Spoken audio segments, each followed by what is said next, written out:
Bai, Oiana, eta bigarren galdera. Euskal Zagardoa ekologikoaren komerzializazioan hola zaharrotegia ez? Aipatu duzu ez?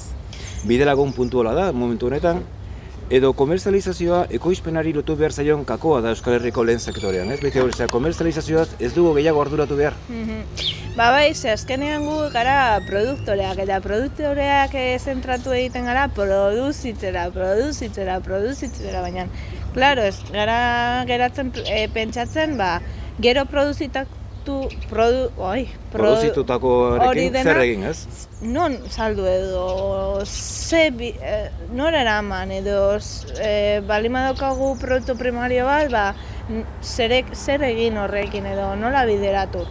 Eta, hasieratik arginekan, izan behar zela salmenta gertuko izan behar zela, albaz nuen egin behar nuela udalerrian bertan, azken finean udalerriko ekonomi hori bultzatzeko eta produktua produzitu baldin bada Irunen, gero produktu finala, hau da, Zagardoa, Irunen ere geratzeko, transformatzeko eta edateko. Orduan, holarekin beti familiatik kantratu ona izan dugu eta gertu dago etxetikan, orduan super ondo etortzen zaigu. Hola zaharrotegia Irunen dago ere bai, ez? Bai, Irunen dago, Meak auzoan, Hirugurutzetako mineria zan zonaldean ondotikan, orain obretan daude eta laster irekiko dute, toki historiko bat da. Eta, nire etxetik area, kotxean 5 minutu dira. Orduan, Sagarra jaso den momentuan, egunean bertan, hortikan ordu edo ordu erdira, daukate Zagardotegian hortxe. Orduan da, fresko eramateko eta gertuko produktua, ara eramatea.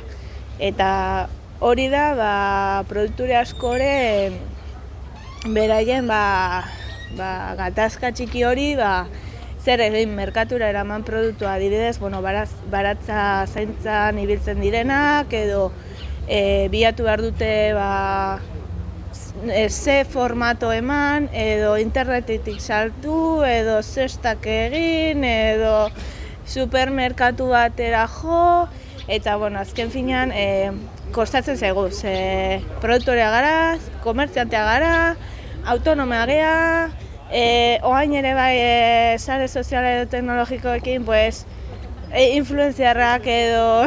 Denbora dijola, azkenean lana dala hori bai. Hori da, eta azkenean gustatzen zaiguna egiten dugu, hau da, animalia edo landarekin denbora pasa, minon ez ezkigun gustatzen beste gauza, administrazioko berak eta hori denak ere garrantzitsuak dira, eta beti geratzen dira hor, izkin batean beti pendiente, eta hori da gauza bat, igual beharko genukela baita ere, ez dakit, gobernua edo norbaiten aldetikan laguntza hori ere bai, komerzializazio garaian zehose planteatu bide hori errazteko.